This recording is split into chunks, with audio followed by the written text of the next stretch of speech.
Welcome back to Energy Technology. I'm Jackie Park, Editor-in-Chief of GlobalData's Energy Titles, and I'm joined today by Eve Thomas, Editor of Offshore Technology, for a joint episode in honor of Women's History Month and International Women's Day. Hi, Jackie. Great to have you here, Eve. In this episode, we're talking about women in the energy sector across power, oil and gas, and mining, where we stand, the progress made and yet to be made, and how we can move forward as an industry. Also joining us today are two experts in the sector to offer some insight and advice to our listeners. We'll be speaking to an energy recruiter on her experience spotting and retaining female talent, as well as a senior executive from Shell on how she navigated her career in a male-dominated field. In December, the International Energy Agency, the IEA, released the fourth edition of its World Energy Employment Report.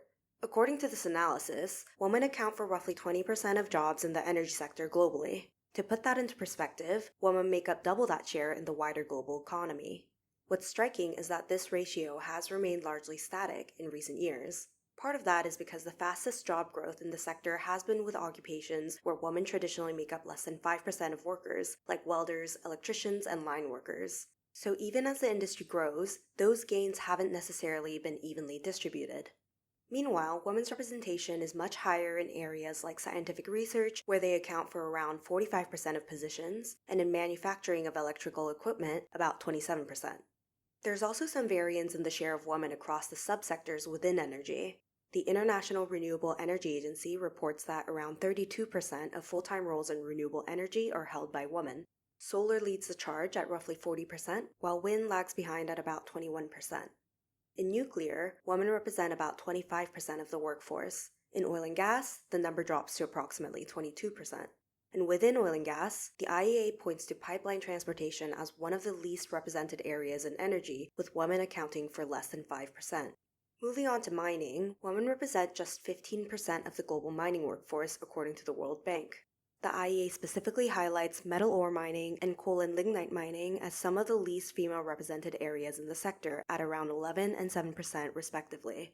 The IEA report points to a range of drivers contributing to the gender imbalance in the sector, including negative perceptions of women in certain occupations, workplace cultures, and limited exposure to career pathways. The agency's survey also indicates the lack of flexible work-hour arrangements, insufficient childcare policies, and limited access to mentoring programs as the most frequently cited challenges among women in the energy workforce. Here to speak is Lucy Webb, Head of People Partnering at So Energy, with nearly a decade of experience in energy recruitment. Lucy, what distinguishes energy companies that successfully attract and retain female talent from those that struggle?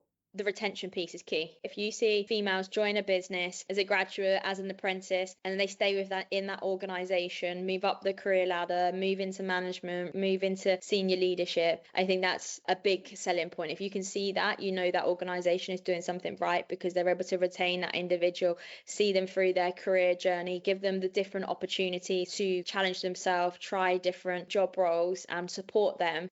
And what shows that a company's commitment to women's representation in the workforce is genuine rather than performative?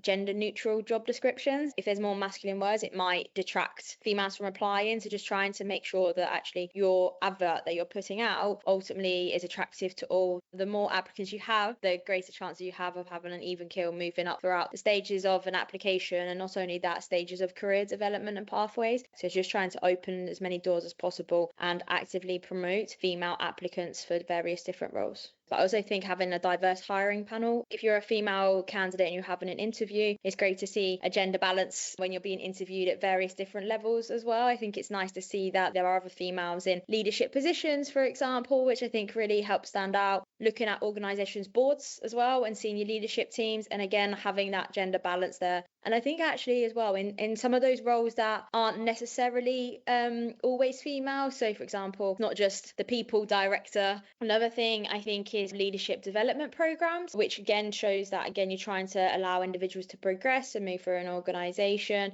Another thing, so when you see an organisation's partner with other organisations to try and bring those individuals at that entry level, that female representation right from the very beginning, and really champion and nurturing that is another thing that I think is great to see. They're kind of the strategic project pieces I would expect, but from an operational governance compliance perspective, I'd also expect it from a policy perspective as well. For example, the flexible working approach, obviously everyone has like legislative requirements to allow people, but actually really advocating that and supporting that. enhance parental leave policies, not just maternity, but also paternity as well, even menopause leave and menopause policies as well. Like there are lots of things as well that don't often get spoken about, but actually, again, if organizations actively have these resources, actively promote it, actively are willing to support, I think it really shows that an organization is inclusive. And what you'll tend to find is that organizations that do have this, they'll have lots of different ones as well. So like ethnic minority group, we have a work and parents group, a neurodivergency group. So you tend to find that inclusive organizations are inclusive in all shapes and forms. I think that really does show an organization that does welcome everybody.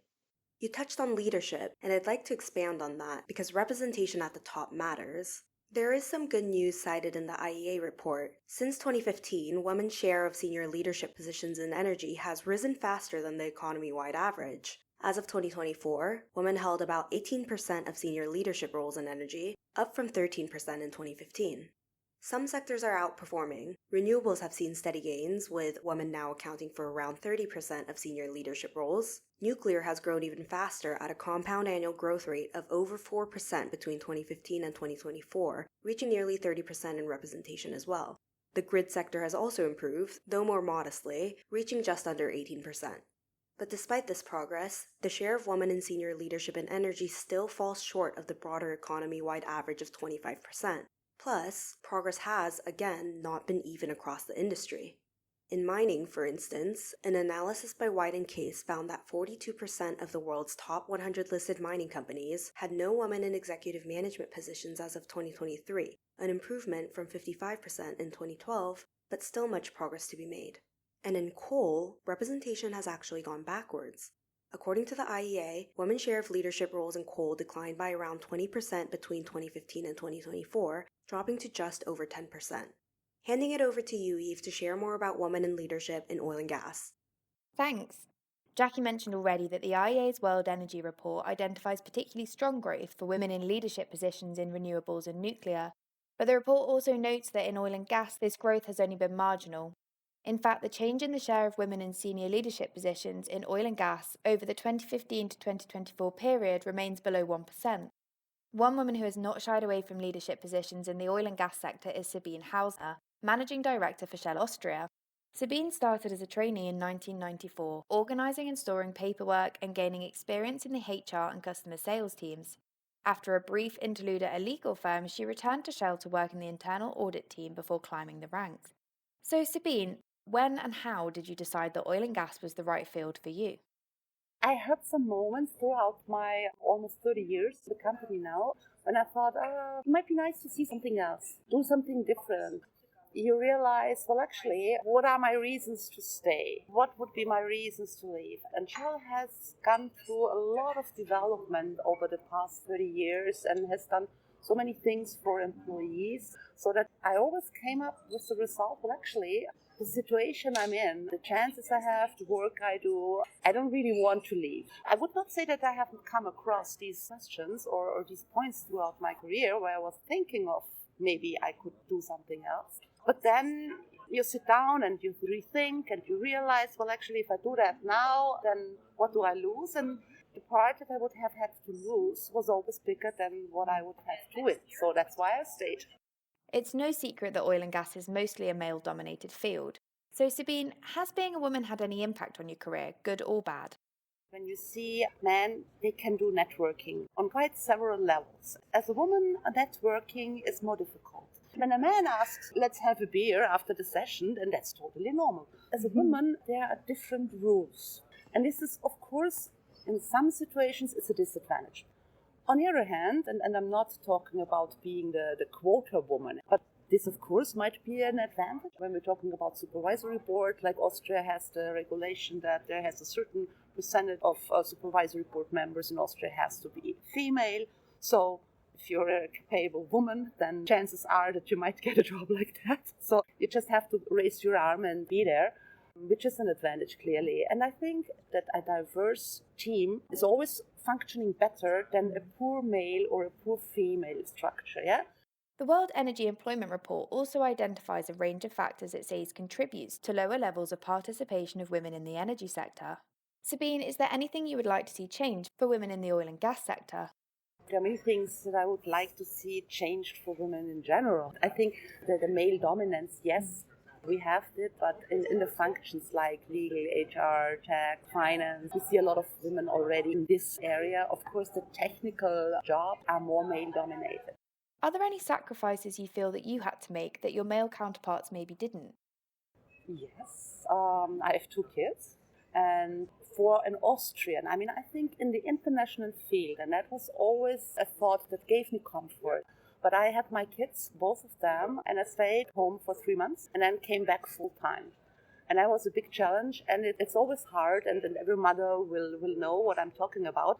So you have to leave behind a 3-month-old and go to work. And when you breastfeed, then you have to kind of pump the milk during the day. So there were many hours I spent in the bathroom doing that. I think it's a sacrifice that you have to make. And then being away on business trips while your small kids are at home. And of course, men have that too. But normally in Austria, and that's when it gets really difficult, the rule is that you stay home for a year or 2 years, and then the government pays for that. So women that don't do that, they are kind of like looked at in a way, oh, why are you not staying home with your kids? Yeah, so they don't understand it. So I think in the international field, that's totally normal. Yeah, you go back after 3 months. So in the end, I think you have a career, and when you work a lot and you have kids, it's always a sacrifice.